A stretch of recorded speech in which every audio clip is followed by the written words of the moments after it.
Como Allan Kardec morreu? Allan Kardec foi um educador, escritor e tradutor francês, que se tornou o principal estudioso e propagador da doutrina espírita. A partir dele o espiritismo começou a ganhar um caráter mais científico.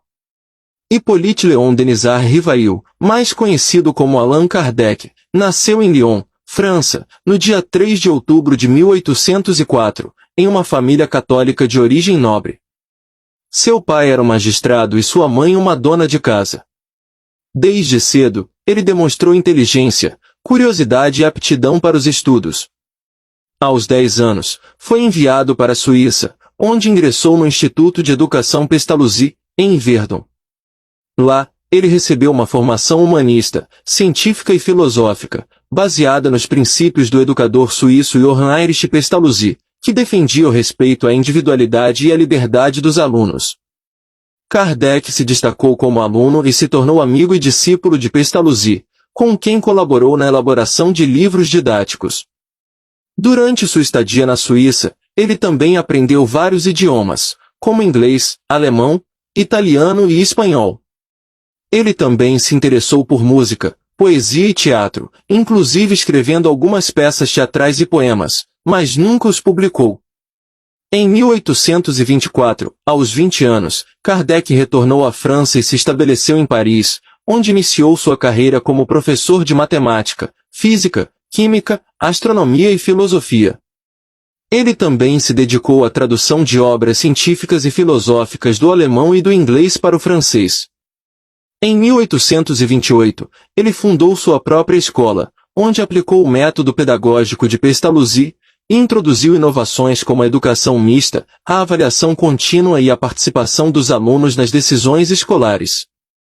Ele também publicou vários livros sobre educação, gramática, aritmética e contabilidade. Em 1832, ele se casou com Amélie Gabrielle Baudet, uma professora e artista que compartilhava de seus ideais educacionais e humanitários. O casal não teve filhos biológicos, mas adotaram uma menina órfã, porém acredita-se que a menina tenha morrido ainda jovem. Amélie foi uma grande colaboradora dos estudos do marido, tornando-se grande incentivadora do trabalho de codificação e difusão do espiritismo. O casamento vai durar por 37 anos, até a morte dele. Com 50 anos de idade, e com um enorme respeito na área da educação, Kardec terá uma experiência que irá mudar sua vida. Em 1854, ele foi convidado por um amigo, o magnetizador Fortier, para assistir a uma sessão de mesas girantes, um fenômeno que estava na moda na época, e que consistia em fazer uma mesa se mover e bater no chão em resposta a perguntas feitas pelos participantes.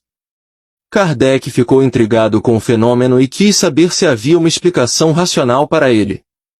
Ele começou a frequentar outras sessões, e a fazer perguntas aos supostos espíritos, que se manifestavam através das mesas.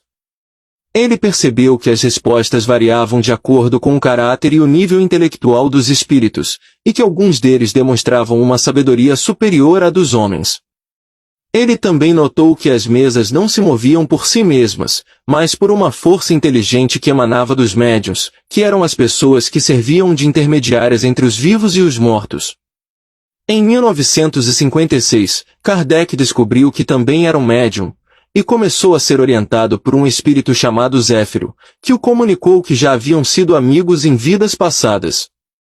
Ele revelou a Kardec que ele havia sido um druida na Gália, chamado Allan Kardec, e que ele deveria usar esse nome em suas obras. Agora, após descobrir sua mediunidade, Kardec ficou ainda mais fascinado pelo assunto e decidiu investigá-lo mais a fundo. Ele elaborou um método científico para estudar os fenômenos espíritas, baseado na observação, na experimentação e na comparação. Ele também formulou uma série de questões sobre a origem, a natureza e o destino dos espíritos, e enviou-as a vários médiuns de diferentes lugares, sem que eles soubessem uns dos outros. Ele ficou impressionado com a concordância das respostas, que formaram a base da sua obra mais famosa, O Livro dos Espíritos, publicado em 1857 sob o pseudônimo de Allan Kardec. Após a publicação de seu primeiro livro, O Assunto Espiritismo, começou a despertar um grande interesse na sociedade francesa e em outras partes do mundo, especialmente em um contexto histórico marcado pelo materialismo, pelo positivismo e pelo cientificismo, que negavam ou ignoravam as questões espirituais. Muitas pessoas passaram a procurar Kardec para saber mais sobre o espiritismo e como se comunicar com os espíritos.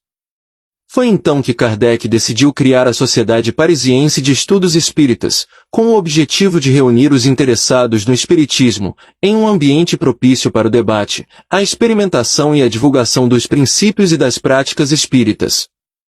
A Sociedade Parisiense de Estudos Espíritas contava com a colaboração de vários médiuns, que serviam de intermediários entre os membros da sociedade e os espíritos comunicantes.